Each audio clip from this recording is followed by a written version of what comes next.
Star Trek, Primitive Passenger. Season 4, Episode 6, The Boogeyman. Nolan settled into the co-pilot's seat of the aging freighter, his eyes scanning the cluttered console. Suddenly, something caught his attention. A tarnished metal charm, about 2 inches in diameter, hanging from a chain near the main controls. The letters, NNM, were still faintly visible, etched on its surface. "Where did you get that?" Nolan asked, his words slow and deliberate as he leaned in for a closer look. The pilot, a middle-aged betazoid named Torin, glanced at the charm. "Oh, that old thing, sir? It was here when I bought the ship. Previous captain said that I needed it more than he did now." Torin shrugged, his hands moving over the controls as he prepared for departure. "What's it mean?" Nolan pressed, trying to keep his voice casual. Torin's brow furrowed slightly. "Not entirely sure, to be honest, sir. Some old spacer's superstition, I think. Supposed to remind us that the farther we get from Betazed, the more danger we're in." He chuckled, shaking his head. "Load of nonsense, if you ask me, but it doesn't hurt to have a little luck on your side out here." Nolan leaned back in his seat, his expression unreadable. "No," he murmured, almost to himself. "I suppose it doesn't." As the freighter lifted off, Nolan's gaze remained fixed on the charm, memories of a distant past swirling in his mind. As the freighter settled into its warped trajectory, Nolan found himself studying the NNM charm once more. The steady hum of the engines, so PAINFULLLISLOW to his normal travel, filled the comfortable silence between him and Captain Torin. "Do you want to know the story behind that logo?" Nolan asked, his voice carrying a weight that caught Torin's attention. Nolan raised a finger, and Nolan is fine. The Betazoid captain raised an eyebrow, curiosity piqued. "You know its meaning?" "I thought it was just some old spacer's tale, Nolan." It rolled off his tongue like broccoli. Nolan leaned back, his eyes distant as if looking into the past. "It's more than that. It's a piece of Betazoid history, a warning and a rebellion rolled into one." He began to recount the tale, his voice low and measured. 100 years ago, Betazed faced a crisis. A woman named Nalira had nearly led the planet into chaos. In the aftermath, a message was broadcast plant-wide. Nolan's voice took on a somber tone as he recited, "I come before you today broken at the heartache I have caused your people. The damage I have done, I love your people, and meant no harm, I swear it. But I beg of you now, all people of Betazed, please allow no more contact with Nolan Mercer. Paint my name in every hallway as a warning. Every child must learn. Never Nolan Mercer. Never." Torin listened, captivated.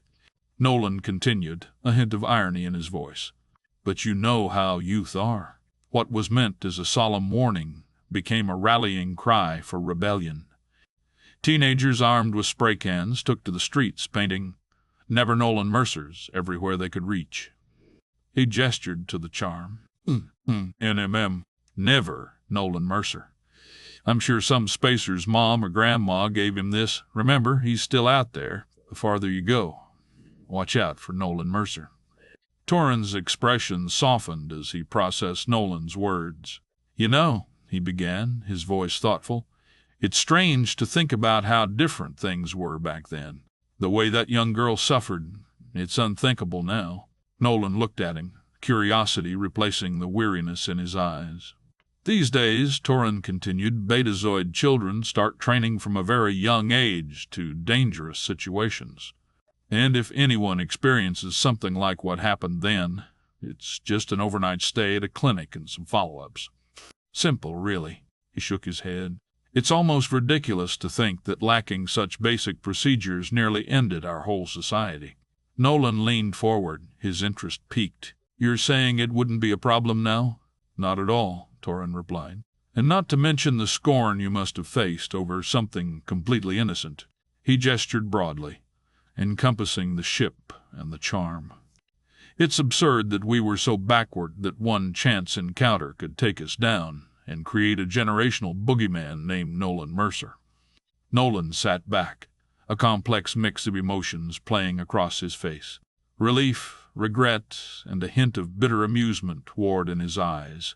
All this time, he murmured, more to himself than to Torin, carrying that weight. Torin regarded him sympathetically. History has a way of magnifying things, doesn't it? What was once a tragedy became a cautionary tale, then a rebellion, and now, well, now it's just a good luck charm for old spacers like me. Nolan's gaze returned to the NNM charm, seeing it in a new light. I suppose, he said slowly, that's the nature of time. It changes everything, even the unchangeable. As the door to his temporary quarters hissed shut, Nolan sank onto the narrow bunk. The shadows of his past loomed in the darkest recesses, and for a moment he was back on the bridge of the havoc, Nalira's broken body cradled across his lap. The memory, as vivid and visceral as the day it happened, overwhelmed him. He could feel her lifeless weight across his lap, see the blank stare in her once vibrant eyes. The guilt, the grief, the crushing responsibility of his actions flooded back, undiminished by time. Nolan wept, his body racked with silent sobs. Tears he thought long since spent flowed freely. He wept for Nalira, for the innocent girl she had been and the twisted reflection of him she became. He wept for Betazed, for the chaos and pain his mere existence had caused.